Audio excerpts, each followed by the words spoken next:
speaking to us this afternoon, someone who is an experiencer of a phenomenon that for many is very difficult to fathom, very difficult to understand in any way that brings clarity.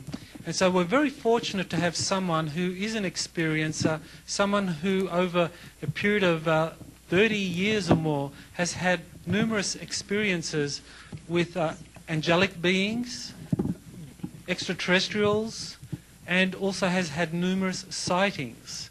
And she has compiled some of those experiences in terms of evidence, film, photographs, in an award-winning.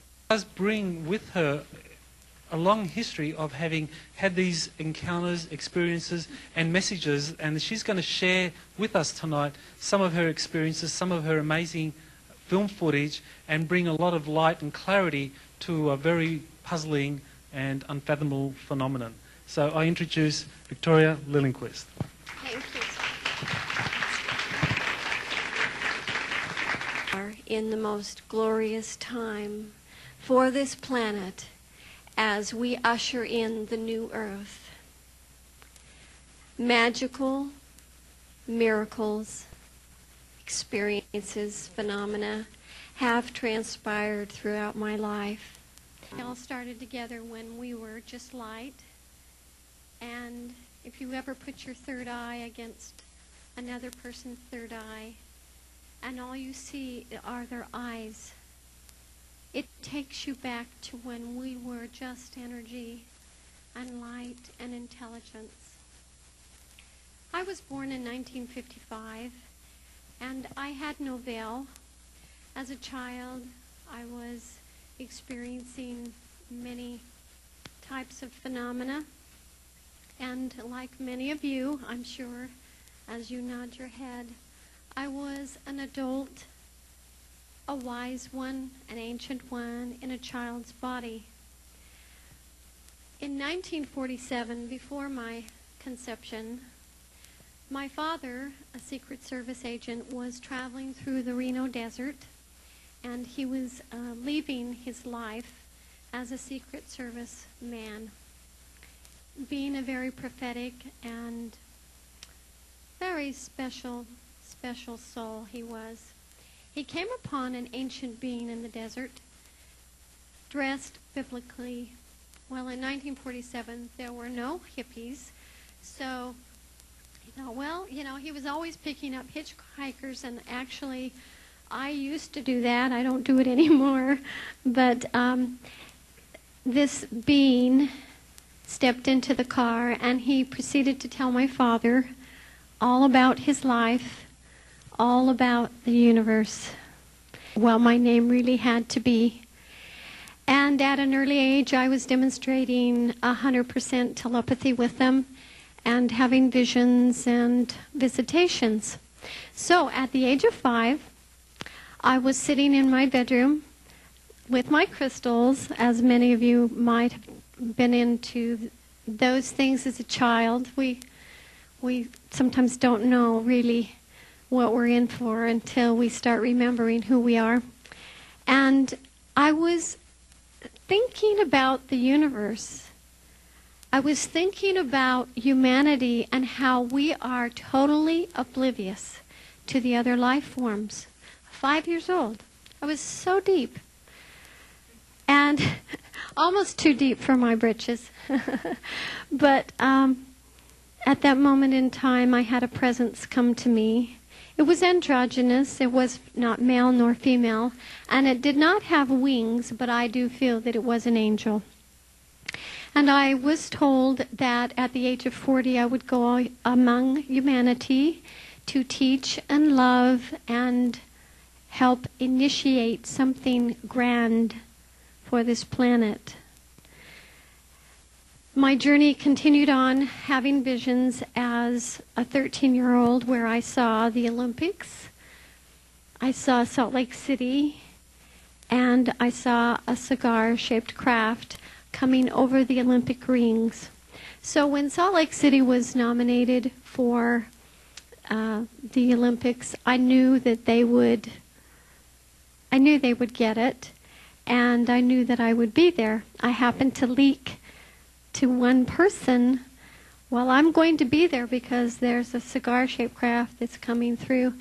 And he told one internet newspaper, and within 2 days there were 60 phone calls from radio stations all over the United States and including the BBC.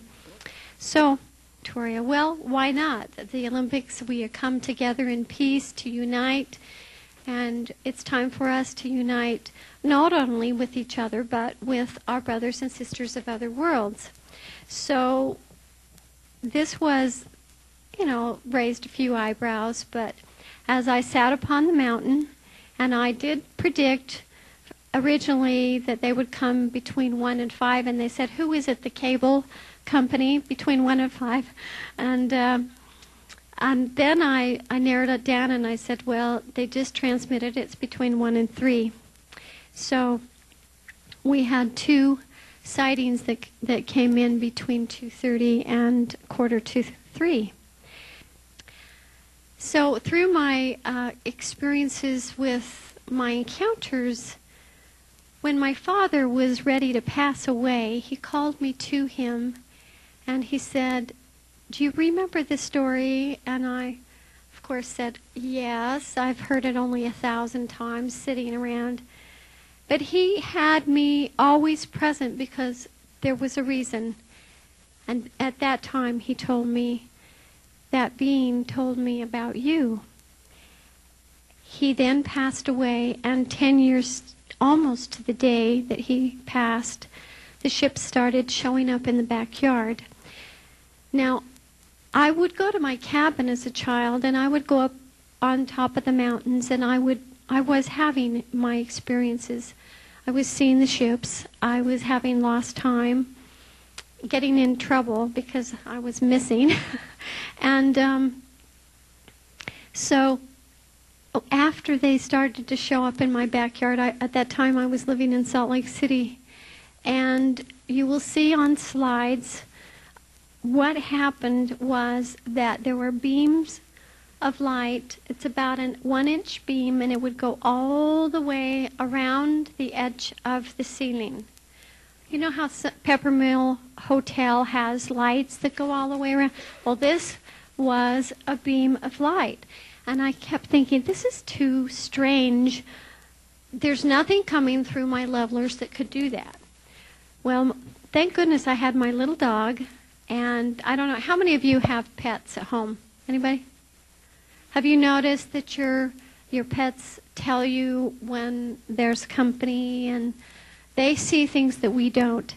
And he was a marvelous teacher. He was an angel in a furry body, really. And I called him Dolly.